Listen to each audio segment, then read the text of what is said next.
మన దేశ కాల పరిధులను అతిక్రమించి ఎన్నో అద్భుతాలు ఉన్నాయని మన మహర్షులు మనకు ఎలా తెలియజేశారు? ఎందుకంటే మనం ఏమనుకుంటామంటే ఒక చిన్న విషయంలో ఏదైనా సాధిస్తే నేను సాధించాను అని అనుకుంటాం. ఆ ఒక్క నిమిషం నువ్వు ఆలోచించమన్నాడు మహర్షి. నువ్వు ఏదైనా సాధించావు అని అంటే దీనికి అతీతమైంది ఏదో నీకు తోడ్పడింది. తోడ్పడబట్టే అది పితృదేవత కావచ్చు, దేవత కావచ్చు, ఏదో అతీతమైంది నీకు సహకరించింది.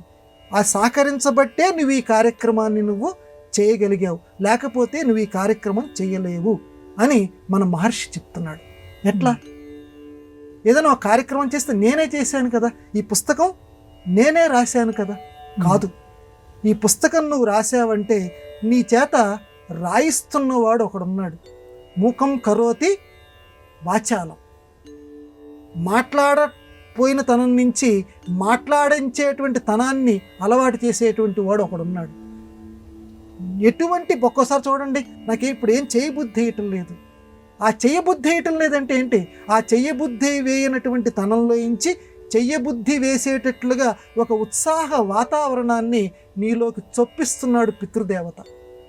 నువ్వు గనక అందుకే ఇంట్లో ఒక తండ్రి ఫోటో, నీ చనిపోయినటువంటి తండ్రి ఫోటోను, తాతయ్య ఫోటోను పెట్టుకోమంటున్నారు. ఎందుకంటే వాళ్ళని గనక మనం స్మరణ చేస్తే వాళ్ళు మనకి అండగా ఉంటారు. ఏదైనా కష్టకాలంలో మన చేత మనం ఇక చెయ్యలేము అనుకునేటువంటి పరిస్థితుల్లో ఏదైనా ఒక కార్యక్రమం ఉంటే ఆ పితృదేవత యొక్క ఆశీర్వాదం, వాళ్ళ యొక్క శక్తి మనలోకి ప్రవహించి, ఎందుకంటే అది దేశ కాలాలకి అది అతీతంగా ఉంటుంది. నువ్వు అమెరికాలో వెళ్ళిపోయినా సరే, భారతదేశంలో ఉన్నా సరే, ఇంకొక దేశంలో ఉన్నా సరే, ఆ శక్తి నిన్ను వెంబడిస్తుంది. నువ్వు గనక వాళ్ళని హృదయపూర్వకంగా గనక నమ్ముకొని నువ్వు అర్చన చేయగలిగితే అది దేశ కాల అతీత శక్తి, అది దేవతా శక్తి, పితృదేవతా శక్తి. కాబట్టి నువ్వే చేసావు అనుకోకు, ఇది నేనే కనిపెట్టాను అనుకోకు.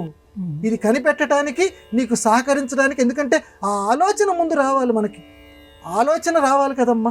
ఆలోచనని మనకి తెప్పించగలిగేది వాళ్ళ యొక్క అనుగ్రహం. అందుకని మహద్భ్యో గురుభ్యో నమః అని మన వేద సంస్కృతి మనకు చెప్తోంది. అందువల్ల వాళ్ళని ఎప్పుడూ కూడా మనం సంస్కరించుకుంటూ ఉండాలి, సంస్మరించాలి. అందువల్ల మనకి మంచి పనులు జరుగుతాయి.